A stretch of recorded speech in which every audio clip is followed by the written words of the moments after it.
नमस्कार साथियों, मैं प्रियंका गुप्ता लर्निंग टुगेदर पे आप सबका स्वागत करती हूँ। कैसे हैं आप सब लोग। आज हम लोग जो हमारे यूजीसी नेट पेपर 1 का एक इम्पॉर्टेंट टॉपिक है, जो आप लोगों ने देखा होगा, उसके 3 से 4 क्वेश्चन हर एग्जाम में, हर शिफ्ट में पूछे ही जाते हैं। स्क्वायर ऑफ अपोजिशन से काफ़ी क्वेश्चन पूछे जाते हैं आपके एग्जाम में। अभी जून में भी काफ़ी क्वेश्चन पूछे गए हैं। तो सबसे पहले हम इसकी थोड़ी जो थ्योरेटिकल पार्ट है उस पर डिस्कस करेंगे, क्योंकि अगर आपको ये चीज़ समझ में आ गई तो आप क्वेश्चन आसानी से सॉल्व कर सकते हैं। ठीक है, जैसे यहाँ पे एक क्वेश्चन दिया हुआ है, two proposition are contradictory if, तो आप इसमें से बता सकते हैं कि कौन सा होगा। ठीक है, इसी प्रकार से आपको क्वेश्चन देखने को मिलते हैं। तो सबसे पहले हम लोग यहाँ पे डिस्कस कर लेते हैं कुछ पॉइंट। तो सबसे पहले जो मेन पॉइंट है स्क्वायर ऑफ अपोजिशन के, इसमें क्या होता है, इसमें 4 टर्म होते हैं। ए होता है आपका ई, आई और ओ। अब ये ए ई आई ओ क्या होते हैं, यहाँ पे हम लोग देखते हैं। जैसे हम लोग यहाँ पे एक फिगर बना के समझेंगे, तो आप लोग सीधा सा है कि यहाँ पे ए को लिखेंगे, यहाँ पे ई को लिखेंगे, इसके बाद आई यहाँ पे लिखेंगे और यहाँ पे लिखेंगे ओ को। ठीक है, तो ए मतलब यहाँ पे हो गया, यहाँ पे ए इंडिकेट करता है ऑल को, ई जो है इंडिकेट करता है नो को, इसके बाद जो आपका आई है वो इंडिकेट किसको करता है, सम को। ठीक है, ओ आपका किसको करता है, सम नॉट। ठीक, ये चीज़ समझ में आ गई। और इसके बाद है कि जो ए और ई है, ठीक है, ये हमेशा कैसे होते हैं, ये एक दूसरे के कॉन्ट्रेरी होते हैं। कॉन्ट्रेरी मतलब एकदम अपोजिट। अगर ये ट्रू है तो ये फॉल्स होगा। मतलब ए अगर आपका ट्रू दिया है तो हमेशा जो ई है वो कैसा होगा, फॉल्स होगा। ठीक है, इसी प्रकार से हम लोग देखते हैं। और कॉन्ट्राडिक्टरी क्या होता है, ये अपोजिट जो साइड होती है, जैसे यहाँ पे ए जो है ओ का कॉन्ट्राडिक्टरी है। ठीक है, कॉन्ट्राडिक्टरी। और जो ई है यहाँ पे, ये भी, ये दोनों कैसे होते हैं, कॉन्ट्राडिक्टरी। ए ओ का कॉन्ट्राडिक्टरी होता है, ई जो होता है आई का कॉन्ट्राडिक्टरी होता है। ठीक है, अब ए ई ये इधर होता है अल्ट्रेशन, अल्ट्रेशन। ठीक, ए, अब यहाँ पे अभी हम लोग और समझेंगे। सबसे पहले आपको समझ में आ गया होगा ए ई आई ओ का क्या होता है, ये ऑल, ये नो होता है, ये सम, ये सम नॉट। तो यहाँ पे एक एग्जांपल दिया गया है, all girls went to college. ठीक है, इन्होंने बताया कि सारी लड़कियां कॉलेज गई हुई हैं। तो यहाँ पे जो गर्ल्स है वो क्या हो गया, मतलब जो सब्जेक्ट होता है, ये सब्जेक्ट है। ठीक है, गर्ल्स क्या है, सब्जेक्ट है हमारा। तो ये क्या हो गया, माइनर टर्म। ठीक है, ये हो गया माइनर टर्म।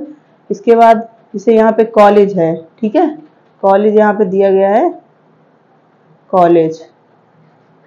तो कॉलेज आपका क्या हो गया, मेजर टर्म, मेजर टर्म। और इसको क्या बोलते हैं हम लोग, प्रेडिकेट बोलते हैं, प्रेडिकेट। अभी आप लोग समझ लीजिए, जब क्वेश्चन कराएंगे तो आपको समझ में आ जाएगा किस की बात हो रही है। और जो चीज़ यहाँ पे कनेक्ट करती है, जो भी, जैसे यहाँ पे टू है, वेन टू, मतलब ये कनेक्ट कर रहा है तो इसको बोलते हैं कोपला।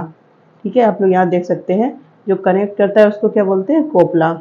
ठीक, जैसे जो हमारा सब्जेक्ट है वो क्या हो गया, माइनर टर्म होता है। तो यहाँ पे एग्जाम्पल में आप लोग देख सकते हैं, ये जो गर्ल्स दी गई, ये क्या है, सब्जेक्ट। तो यहाँ पे माइनर टर्म क्या हो गया हमारी, यहाँ पे गर्ल्स हो गई। ठीक है, और प्रेडिकेट क्या होता है, जो हमारा ऑब्जेक्ट कह सकते हैं, ऑब्जेक्ट होता है, वो क्या होता है, मेजर टर्म उसको बोलते हैं।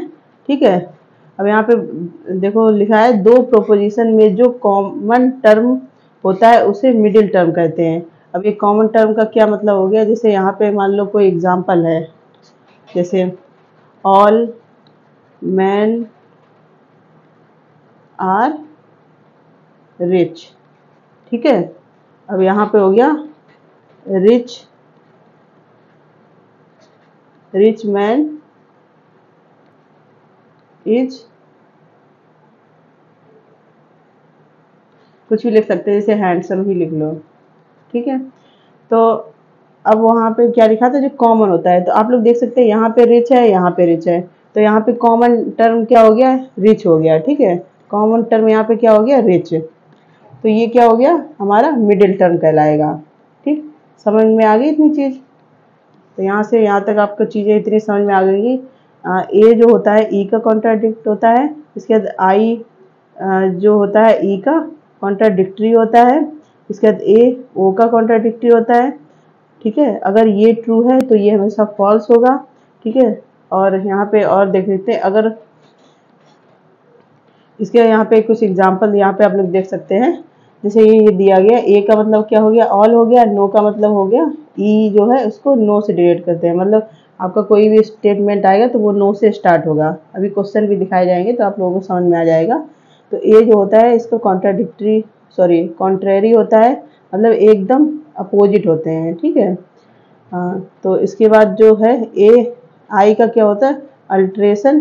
ठीक, इसके बाद जो आई और यहाँ पे क्या था ओ, हमारे आई और ओ क्या होते हैं, सब कॉन्ट्रेरी होते हैं, मतलब ऊपर वाले कॉन्ट्रेरी होते हैं।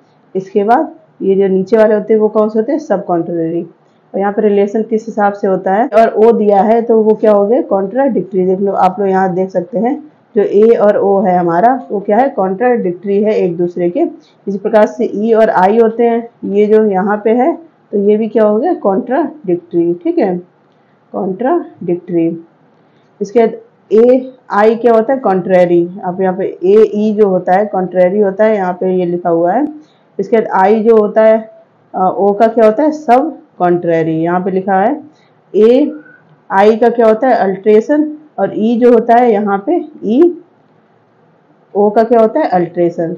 तो ये स्क्वायर ऑफ अपोजिशन के कुछ थ्योरी टर्म है, अभी आपको समझ में और अच्छे से आ जाएंगे यहाँ पे। अब ए जो होता है यूनिवर्सल होता है, ठीक है, और आई जो होता है पर्टिकुलर, और नो और ए कैसे होते हैं, यूनिवर्सल होते हैं। आई और ओ कैसे होते हैं, पर्टिकुलर होते हैं। ठीक, अब ए ई कभी एक साथ ट्रू नहीं हो सकते, मतलब ए एक दूसरे के क्या है, कॉन्ट्रेरी अपोजिट है एकदम। मतलब अगर एक सही है तो दूसरा बिल्कुल गलत, मतलब एक किसी बात पे अड़ा हुआ है तो दूसरा बोलेगा नहीं ये नहीं करना है। ठीक है, ये वाली चीज हो गई, बिल्कुल अपोजिट समझ लो। ठीक है, बट फॉल्स हो सकते हैं, मतलब ट्रू एक साथ ट्रू नहीं हो सकते, लेकिन संभावना है कि फॉल्स हो सकते हैं। ठीक, अब आई जो है ओ हमेशा ट्रू, आई और ओ हमेशा ट्रू होंगे बट फॉल्स नहीं होंगे। आई और ओ क्या थे, सब कॉन्ट्रेरी, हमेशा एक साथ कैसे हो सकते हैं, ट्रू हो सकते हैं। जो हमारा कॉन्ट्रेरी है, जो कॉन्ट्रेरी का रिलेशन है उसका अपोजिट होता है सब कॉन्ट्रेरी का रिलेशन। ठीक है, तो आप लोग देख सकते हैं जैसे ए ई का अपोजिट क्या होता है, यहाँ पे आप लोग देख लो, ए और हमारा है ई, तो ये कॉन्ट्रेरी हो गए, और आई और क्या होते हैं, सब कॉन्ट्रेरी हो गए। तो ये एक दूसरे के अपोजिट है, मतलब इसकी आपने डेफिनेशन याद कर लो तो इसकी अपोजिट इसकी हो जाएगी। ठीक है, इसका अल्ट्रेशन क्या होता है, जब हम लोग ए से आई की तरफ आते हैं, ठीक है, मतलब ऊपर से हम लोग नीचे आएंगे तब वो हो जाएगा सब अल्टर। और जब हम लोग नीचे से यहाँ पे लिख दे रही हूँ मैं, ऊपर से नीचे की ओर जब आते हैं तो क्या कहलाता है, ये सब अल्टर। इसके जब नीचे से ऊपर जाएंगे, ठीक है, तो उसको क्या बोलते हैं, सुपर अल्टर। जैसे आप लोग इस प्रकार से भी देख सकते हैं एग्जाम्पल, हम लोग कोई बहुत अच्छी पोस्ट पे हैं और हमारी पोस्ट वो जो हाई प्रोफाइल है उसको हटा के हमें कोई छोटी देगी, तो मतलब हम किसी के अंडर में काम करने लगे, सब में आ गए।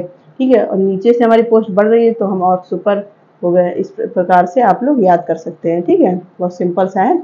इसके बाद ए ट्रू है तो आई 100% ट्रू होगा। ठीक है, अब ए यहाँ पे फिर से वो चीज़ बना लेते हैं जिससे आपको और समझ में आए। यहाँ पे ए होता है, यहाँ पे ई होता है, यहाँ पे आई, यहाँ पे ओ। ठीक, इन्होंने बोला है कि अगर ए ट्रू है हमारा, तो जो आई है वो 100% ट्रू होगा। मतलब ए को कैसे डिनोट करते हैं, ऑल से, और आई को किससे करते हैं, सम से।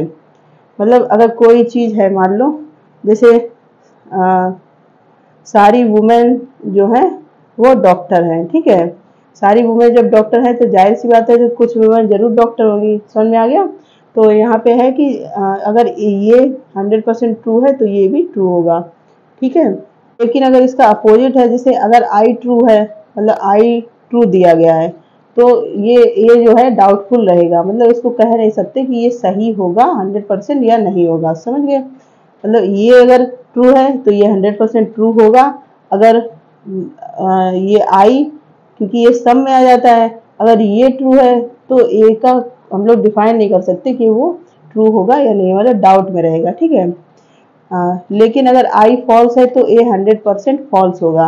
मतलब जैसे कोई चीज़ है, एग्जाम्पल से हम लोग देखते हैं ए और आई का कॉन्सेप्ट। पर मान लो ले लिया, हम लोगों ने लिखा ऑल मैन आर गुड, ठीक, ये किसका एग्जाम्पल हो गया, ए का, ठीक है। इसके बाद दूसरा लिखा हमने सम मैन आर गुड,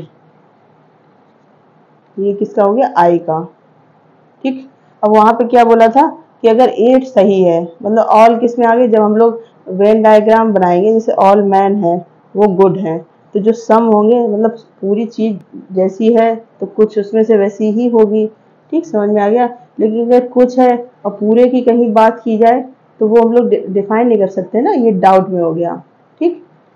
आपको अच्छे समझ में आ गया होगा, ठीक है, ये चीज समझ में आ गई। इसके बाद हम लोग देखते हैं थोड़ा और आगे, ये कॉन्ट्राडिक्टरी का कॉन्सेप्ट है, मतलब ए ओ का कॉन्ट्राडिक्टरी होता है, ठीक है।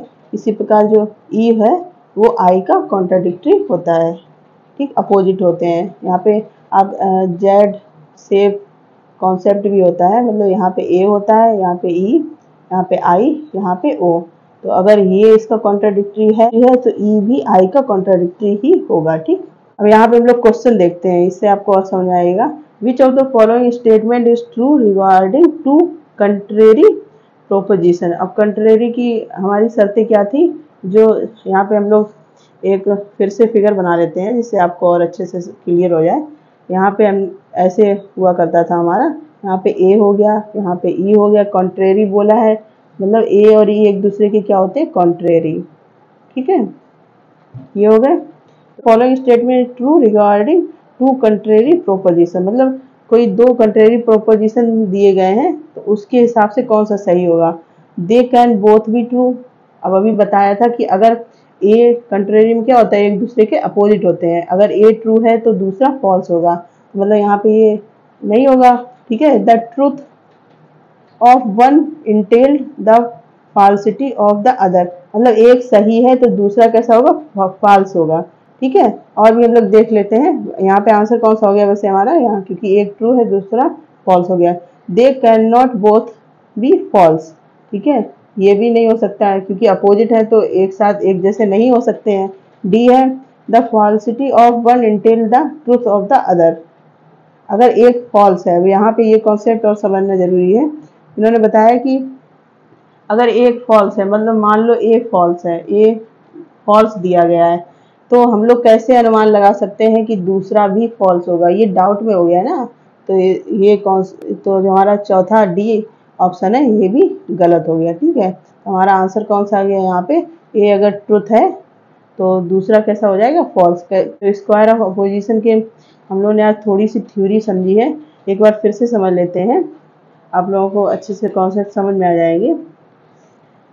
जो हम लोग यहाँ पे देखा था, तो ए को सबसे पहले तो यही है कि यहाँ पे 4 टर्म होते हैं, इन पे ही हम लोगों को रिलेशन जो होते हैं उनके, अगर हम लोग ऐसे थ्योरी डिक्टो याद करेंगे तो हो सकता है कंफ्यूजन हो जाए, इसलिए आप लोगों को ये जो फिगर है इससे आप लोग बहुत अच्छे से समझ सकते हैं। तो यहाँ पे फिर से एक बार हम लोग इसको रिपीट कर लेते हैं जिससे आप लोगों को और अच्छे से समझ में आ जाए। यहाँ पे ए हो गया, ई हो गया, इसके बाद आई होता है और ओ होता है। यहाँ पे हमारा ये फिगर बन गया, ठीक है, इस तरीके से आपको बनाना है।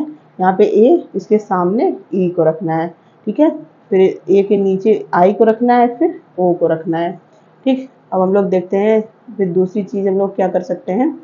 अब ए और ई हमेशा एक दूसरे के कॉन्ट्रेरी होते हैं, कॉन्ट्रेरी मतलब हमेशा एक दूसरे के अपोजिट ये होंगे, कौन, ए और ई।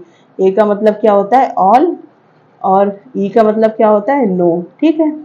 इसके बाद हम लोग देखते हैं जो आई और ओ का रिलेशन है वो क्या होता है, ये कॉन्ट्रेरी है तो ये हो जाएगा उल्टा होता है, सब कॉन्ट्रेरी, उल्टा नहीं कह सकते, ये सब कॉन्ट्रेरी मतलब थोड़ा नीचे साइड में आएगा, ठीक है। तो आई का मतलब होता है यहाँ पे सम, और ओ का मतलब होता है सम नॉट, ठीक। अब ए और आई का हम लोगों ने देखा था कि अगर हम नीचे से ऊपर जाते हैं, ठीक है, तो हमारा क्या हो जाएगा, जब कोई नीचे से ऊपर पोस्ट जाती है तो उसको क्या बोलते हैं, सुपर अल्टर। ठीक, मतलब हम लोग कोई नीचे, मतलब हमारा प्रमोशन हो गया तो सुपर अपने आप हो जाएंगे। ठीक है, नॉर्मल सी बात है। ये किस में होता है, नीचे से जब ऊपर जाते हैं, अगर हम लोग ऊपर से नीचे आ रहे हैं तो ये क्या हो जाएगा, सब अल्टर। ठीक, सिंपल सा है बहुत। ये थ्योरी है, इसके हमने एक दो क्वेश्चन देखे हैं। ठीक है, और हम लोग कल इसके प्रीवियस ईयर क्वेश्चन आंसर कर लेंगे। ठीक है, लॉजिकल जो रीजनिंग का टॉपिक है, स्क्वायर अपोजिशन, तो आपको और भी क्लियरिटी हो जाएगी। अगर फिर भी क्लास ना समझ में आई हो या फिर इसको समझने में कोई डाउट हो तो आप लोग एक बार फिर से ये वीडियो देख सकते हैं, तो आपको क्लियर हो जाएगा। बहुत सिंपल सा है कॉन्सेप्ट, लेकिन ये है कि अगर आपको ये फिगर वाली चीज़ समझ में आ गई तो आसानी से आप लोग इसके क्वेश्चन 1-2 मिनट में आराम से सॉल्व कर सकते हैं। ठीक है, और इसके क्वेश्चन आते हैं, कंपलसरी है, हर एग्ज़ाम में पूछा जाता है। ठीक, तो आज हम लोगों ने ये देखा, ये हमारा छोटा सा टॉपिक था। आशा करती हूँ आपको समझ में आया होगा। इसी प्रकार बने रहिए लर्निंग टुगेदर से।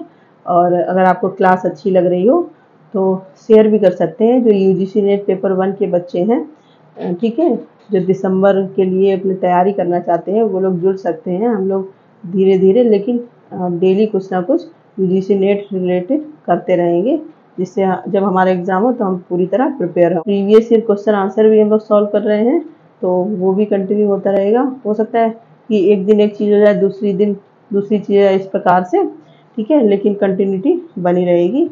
और इतनी अच्छी संख्या में जुड़ने के लिए बहुत बहुत धन्यवाद।